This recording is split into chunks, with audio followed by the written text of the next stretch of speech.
Nós vamos ler no livro do Evangelho de Mateus, capítulo 6. Nós vamos ler os versículos de 19 a 21, que diz assim: Não acumuleis para vós outros tesouros sobre a terra, onde a traça e a ferrugem corroem, e onde ladrões escavam e roubam. Mas ajuntai para vós outros tesouros no céu, onde traça nem ferrugem corrói, e onde ladrões não escavam e nem roubam. Porque onde está o teu tesouro, aí estará também o teu coração.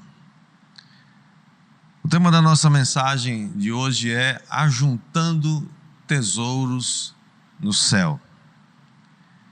Nós temos sido abalados, nas últimas semanas por essa pandemia do coronavírus, esse vírus invisível, a olho nu, que tem colocado o mundo inteiro, de quarentena, deixando muita gente enclausurada dentro das suas próprias casas. Nós vemos uma mudança violenta nas nossas cidades, Antes nós víamos cidades repletas de movimento, pessoas indo e vindo. Nós vimos milhões de atividades acontecendo, luzes, sons, carros, festas, aquele frenesi constante de todos os dias. Quando de repente parecem cidades fantasmas, caladas, sombrias. Uma coisa que eu tenho sentido falta é o barulho das crianças. As escolas estão fechadas. Eu pessoalmente moro vizinho a uma escola e o barulho daquelas crianças me incomodava muito. Todas as manhãs, quando faço minha devocional, meu tempo a sós com Deus, o barulho delas era às vezes ensurdecedor, mas parece que agora eu estou sentindo falta daquelas crianças, falta daquele barulho, Onde estão elas? O barulho que elas emitiam, faziam, era um sinal de que ali havia vida, tinha vida. O que dizer dos shoppings, dos templos sagrados, do entretenimento e do consumo, moderno, ponto de encontro de tantas pessoas que agora estão fechados. De repente a vida tomou outro rumo. Famílias estão aflitas com pessoas doentes, internadas. Alguns infelizmente estão sepultando os seus mortos. Parece que de repente aquela frase, eu não tenho tempo, não faz o menor sentido. Porque agora nós não sabemos mais o que fazer com tanto tempo disponível. Antes a gente tinha tanta coisa para fazer em tão pouco tempo. Mas agora a gente tem tanto tempo e não sabemos o que fazer com esse tempo. Por outro lado, nós estamos vendo, os efeitos já do isolamento, dessa quarentena, desse isolamento social. Pessoas estão literalmente dentro das suas casas, adoecendo. Estão principalmente pela falta de perspectiva de quando isso vai terminar, de quando isso vai começar a mudar. São milhares de empresas, infelizmente, que estão fechando suas portas. Milhões de empregos estão estão evaporando. E tudo isso nos afeta de uma maneira muito séria. Por outro lado, muitos estão desesperados, pedindo para essa pandemia passar rapidamente, não só porque eles estão com medo de morrer, com medo de contrair o vírus, mas porque eles estão perdendo muito dinheiro, estão perdendo suas empresas, e alguns estão aflitos porque estão perdendo o Deus da sua vida, que muitos deles é Mamon, é o Deus do dinheiro. tantas coisas, né, que vinham tendo valor para nós. De repente, parece que essas coisas não servem mais. Parece que aquela roupa cara que você comprou, aquelas joias, né, que você se esforçou e comprou com tanto sacrifício, parece que elas não servem mais porque você não tem onde usá-las. Talvez aqueles ícones, né, que o mundo moderno nos oferece, talvez aquele carro, aquela casa, sei lá.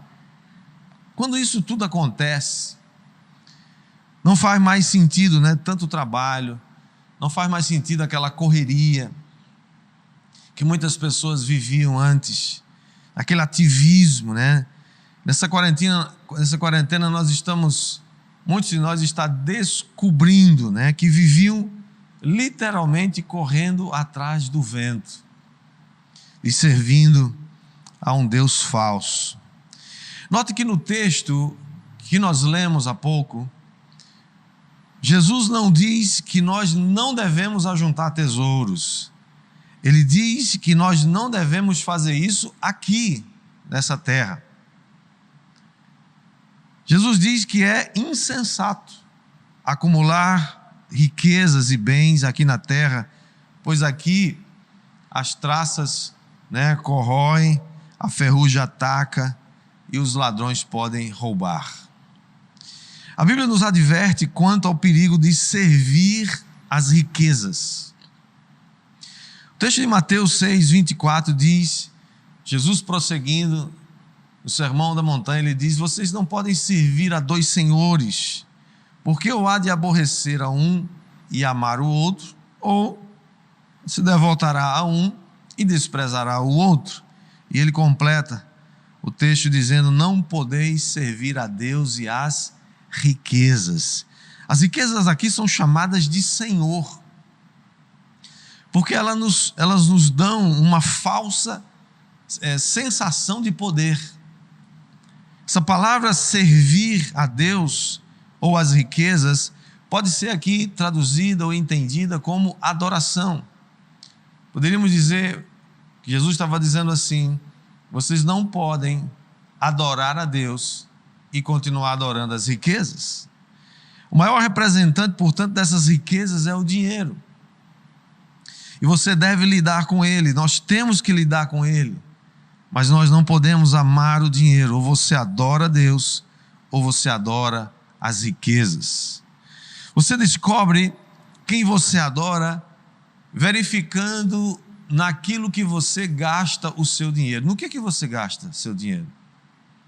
Observe o seu orçamento, observe seus gastos e você vai identificar quem é o seu Deus. Por quê? Porque é lá onde está o seu coração. 1 Timóteo 6,10, o apóstolo Paulo diz que o amor ao dinheiro é a raiz de todos os males. E alguns nessa cobiça se desviaram da fé e a si mesmos se atormentaram com muitas dores. Dinheiro, queridos, é uma questão de vida ou morte. Não podemos brincar com dinheiro. Quem ama o dinheiro jamais vai se fartar dele. E a Bíblia está dizendo, em outras palavras, é que a única coisa que pode disputar com Deus o seu coração é o dinheiro. Quem ama o dinheiro não ama Deus e jamais terá o suficiente. Quem ama as riquezas jamais ficará satisfeito, porque as riquezas, as posses e este mundo é um apetite insaciável, se constituem num apetite insaciável. A palavra de Deus não está dizendo que você não deve ter dinheiro e você deve ter medo do dinheiro. A Bíblia está dizendo que você pode sim desfrutar do dinheiro, mas não seja escravizado por ele. Em Lucas 18, 24, Jesus lamenta aquele jovem rico que vem até ele perguntando: o que farei para herdar a vida eterna?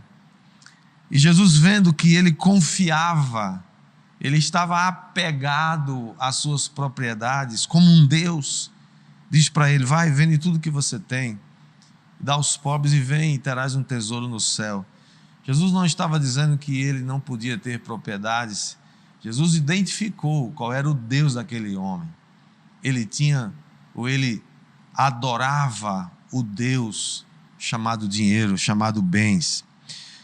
Ainda em Mateus capítulo 13, verso 22, na parábola do semeador, Jesus nos adverte que a fascinação, né, ou a sedução das riquezas sufocam a palavra e a deixam infrutífera.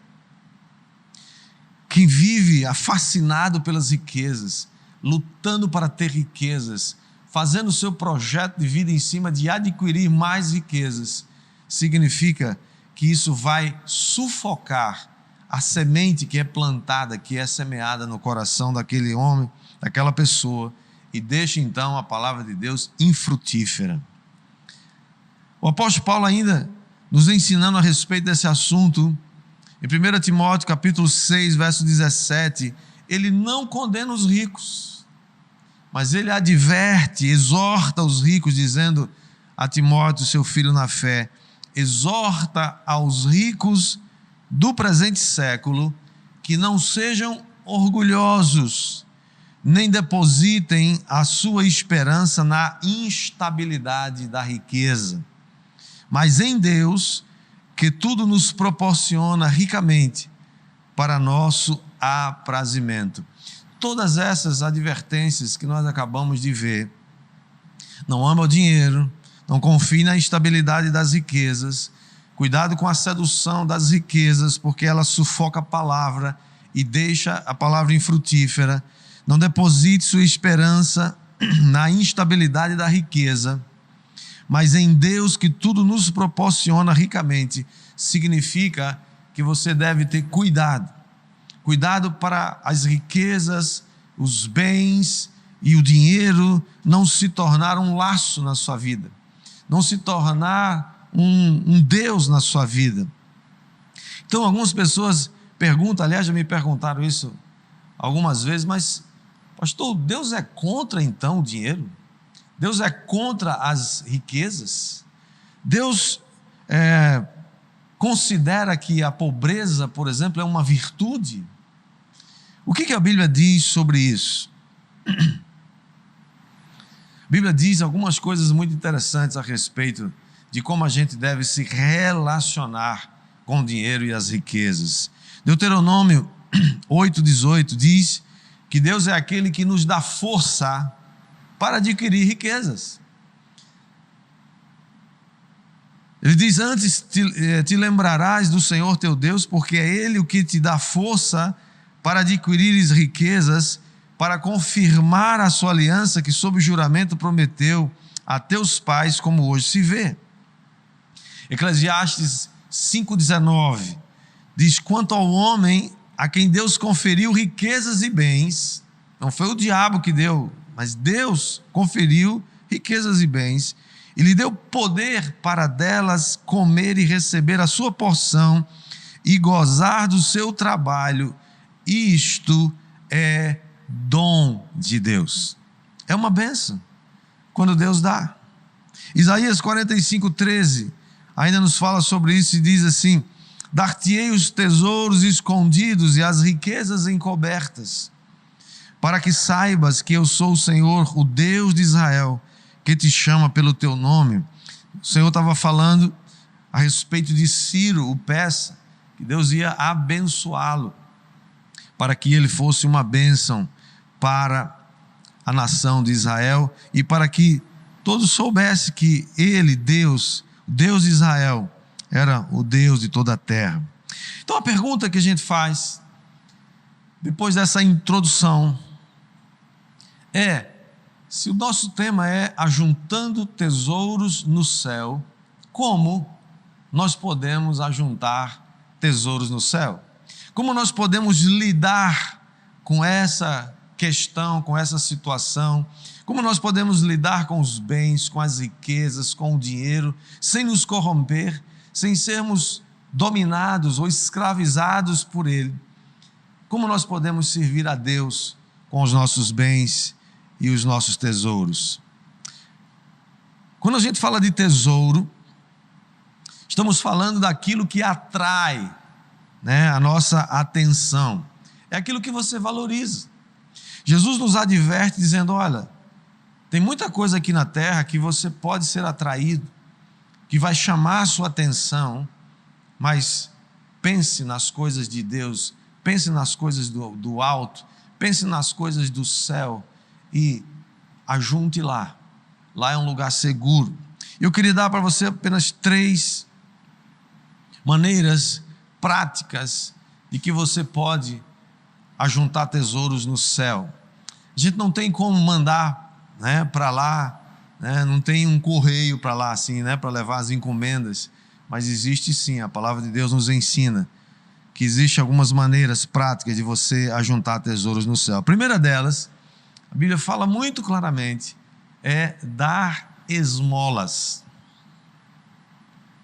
Quando a gente fala de esmolas, essa palavra carrega um significado depreciativo, né? Uma coisa meio esquisita, como se fosse uma forma. Quando alguém recebe uma esmola, é como alguém que não tem dignidade ou tem uma extrema pobreza. Mas dar esmolas é essencialmente dar a alguém algo que ela não pode pagar, que ela não pode recompensar você. Isso é dar uma esmola. E aqui a Bíblia está dizendo, o Senhor Jesus está dizendo em Lucas capítulo 12, verso 33, ele diz, vendei os vossos bens e dai esmola, fazei para vós outros bolsas que não desgastem, tesouro inextinguível nos céus, onde não chega o ladrão, nem a traça consome. Jesus está dizendo, em outras palavras, troque seus bens por compaixão. Troque seus bens por ajuda. Ajude o pobre, o necessitado, aqueles que não vão poder te devolver quando essa pandemia passar. E já está acontecendo. Aliás, sempre aconteceu isso. Mas agora, principalmente, quando essa pandemia passar, nós vamos ter muitas pessoas precisando de ajuda, precisando de que você reparta um pouco daquilo que você tem. Nós vamos precisar ajudar essas pessoas. Quando você dá uma cesta, por exemplo, de alimentos para alguém, você está literalmente fazendo isso aqui, vendendo seus bens, uma parte dos seus bens, transformando numa cesta, não uma cesta básica, mas uma cesta de amor para uma pessoa necessitada. Quando você traz seus alimentos aqui para a igreja, para o celeiro de José, que tem como finalidade abençoar pessoas que estão precisando de alimentos, você está também fazendo isso, você está vendendo uma parte dos seus bens e abençoando a vida de alguém. Irmãos, na Bíblia, as esmolas são poderosas, elas chegam diante de Deus.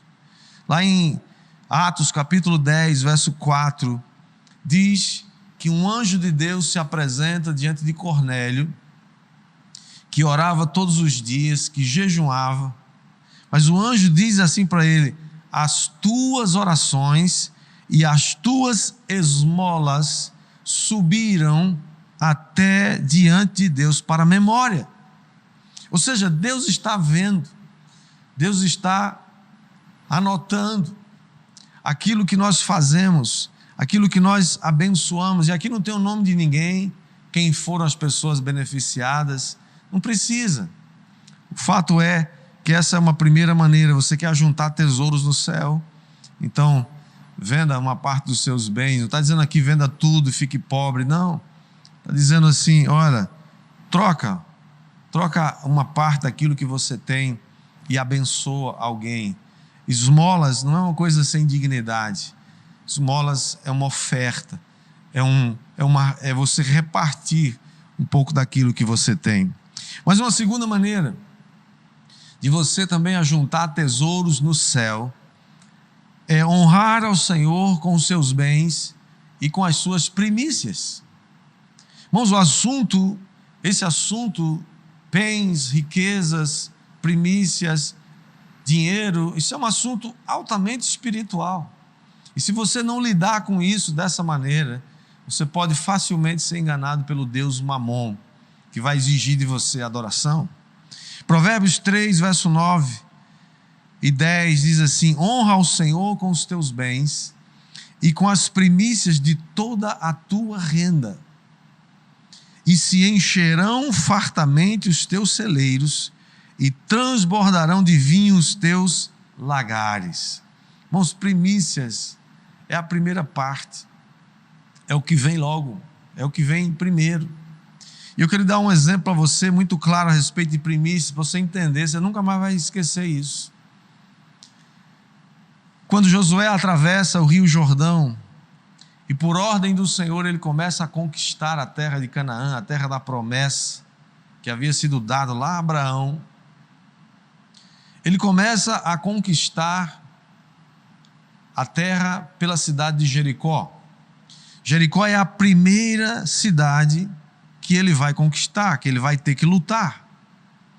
Se você ler lá em Josué capítulo 6, você vai ver que Deus dá instruções claras a Josué, dizendo: olha, Josué, você vai rodear a terra, a cidade de Jericó 7 dias.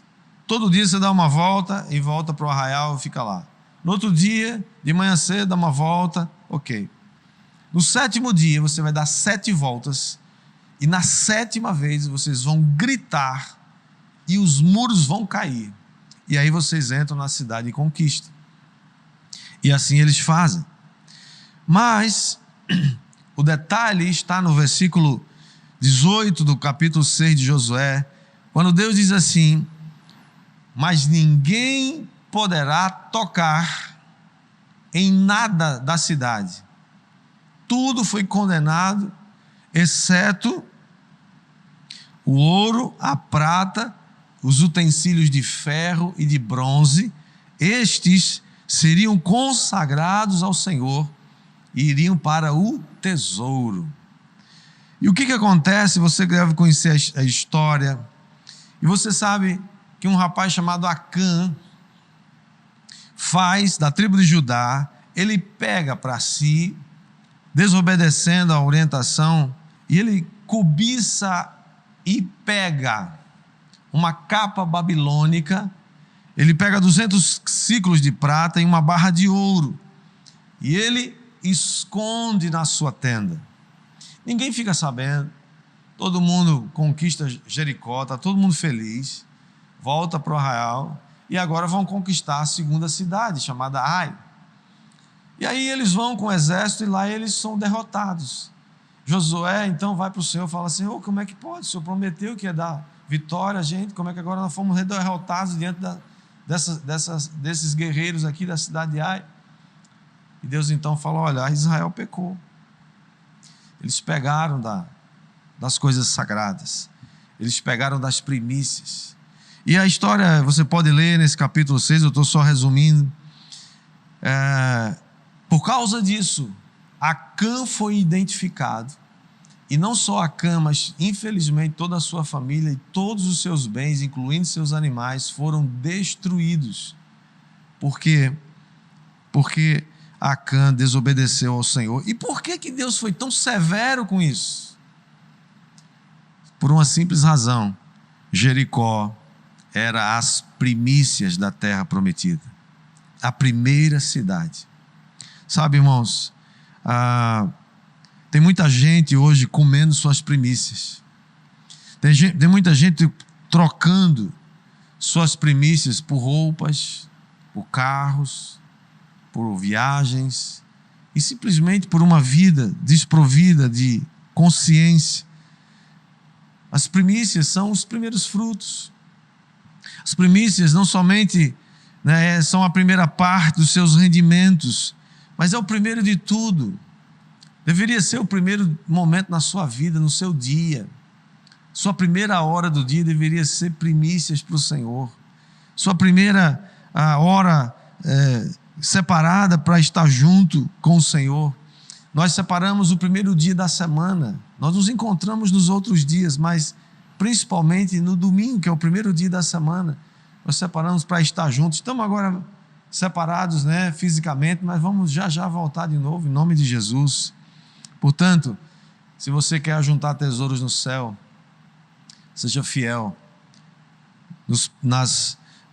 na utilização dos bens, dos seus bens e das suas primícias. Honre ao Senhor com as suas primícias e com os seus bens. E por último, terceira coisa, você quer ser alguém que ajunta tesouros no céu, onde a traça não corrói, onde a ferrugem não chega e nem os ladrões roubam. Terceira coisa, seja fiel nos seus dízimos e nas suas ofertas. Nos dízimos, irmãos, nós somos provados em nossa fidelidade. Nas ofertas, nós somos provados na nossa generosidade. Essas duas coisas precisam andar juntas. Fidelidade nos dízimos abre portas nos céus a nosso favor. Estamos vivendo um tempo difícil, estamos vivendo um tempo de aperto econômico, e há uma tendência, uma tentação da gente dizer assim: olha, Deus sabe, Deus conhece, Deus entende. Por isso que a questão de dizimar e ofertar não é uma questão de finanças, é uma questão de honra e uma questão de fé.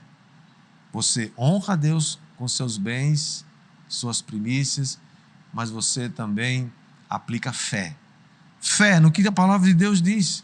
O texto que todos nós conhecemos lá em Malaquias 3, versos 10 em diante, que diz: tragam todos os dízimos à casa do tesouro. Lembra aqui falando de tesouro outra vez?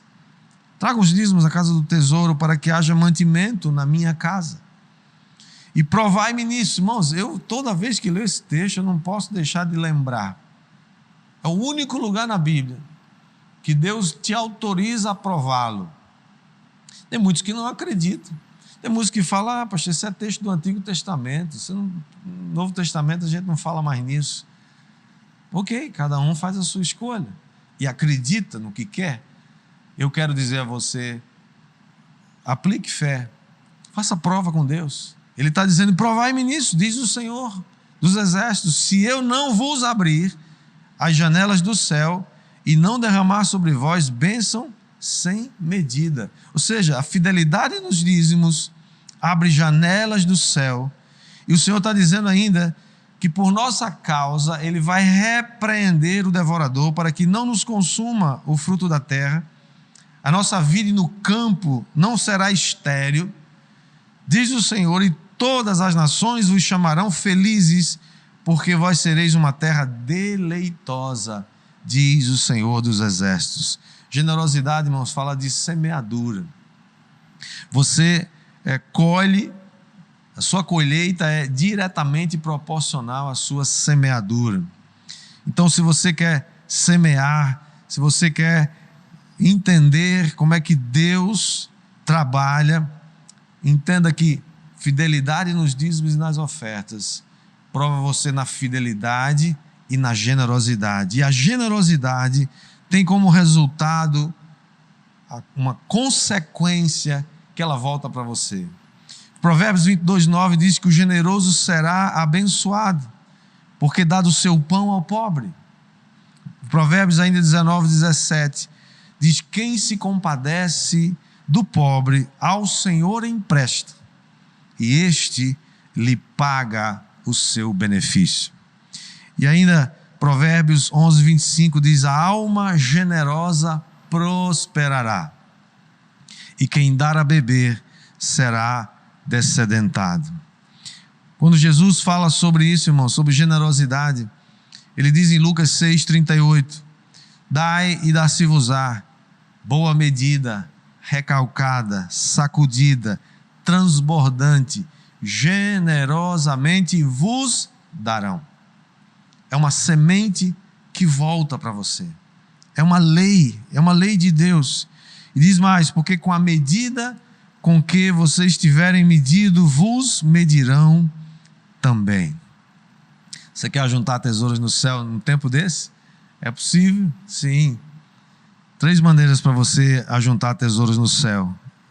Não são as únicas, mas eu queria dar essas 3 para você hoje. Dar esmolas. Você honra o Senhor com seus bens e suas primícias. E você é fiel em seus dízimos e suas ofertas. Eu lembro de um cântico, há algum tempo, talvez mais de 30 anos que eu ouvi esse cântico, nunca mais eu ouvi cantá-lo. Mas ele tinha uma frase que dizia assim: lá está o meu tesouro, lá onde não há choro, onde todos cantaremos juntos hinos de louvor. Nossa vida aqui na terra, irmãos, é passageira. Ela está acabando. Ela vai passar rapidamente. Mas nós estaremos para sempre com o Senhor. E aquilo que você ajunta lá no céu vai permanecer para sempre. Aquilo que a gente ajunta aqui vai ficar por aqui. A traça rói, a ferrugem pode pegar, os ladrões podem roubar, mas aquilo que nós ajuntamos nos céus, os tesouros que você está ajuntando nos céus, lá estão guardados.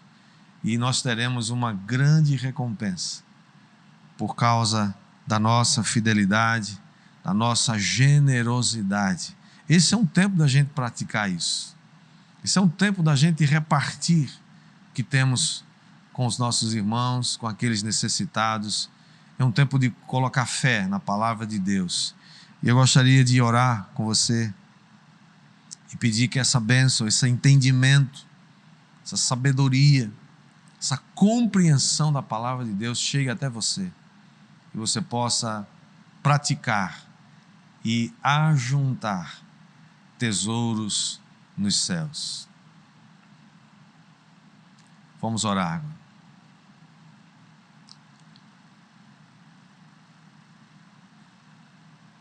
Nosso Deus, nosso Pai, Senhor, a Tua palavra é tão preciosa.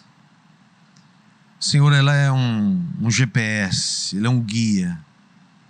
Ela não nos deixa, Senhor, vagando, atônitos por esse mundo sem saber a direção. Ela nos dá direção.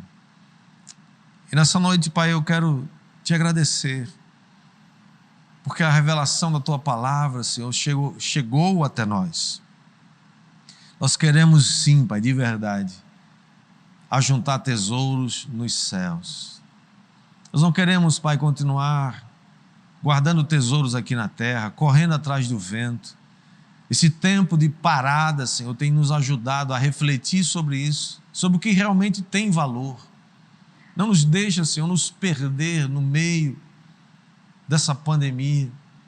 Não nos deixa, Senhor, sem compreender de que nós podemos sim continuar ajuntando tesouros nos céus, onde a traça não rói, a ferrugem não chega e os ladrões não escavam e não podem roubar. Quero abençoar a vida de cada um dos meus irmãos que me ouve agora por essa transmissão. Que o Senhor os abençoe, que o Senhor nos dê força para aplicar fé nessa palavra, fé de que o princípio é vida e quando nós vivemos, praticamos, ele funciona. Temos visto isso acontecer na vida de tantas pessoas. Eu oro para que aconteça também na vida de cada um dos meus irmãos. Que nenhum de nós aqui, Senhor, coma ou ponha a mão nas primícias, como Acã fez. As primícias são tuas. E quando nós somos fiéis, o Senhor abre janelas dos céus, o Senhor abre portas. E nós tomamos posse dessa verdade e declaramos sobre todos nós a bênção de ajuntar tesouros nos céus. Sobre cada vida seja a tua bênção, a bênção do Pai, do Filho e do Espírito Santo.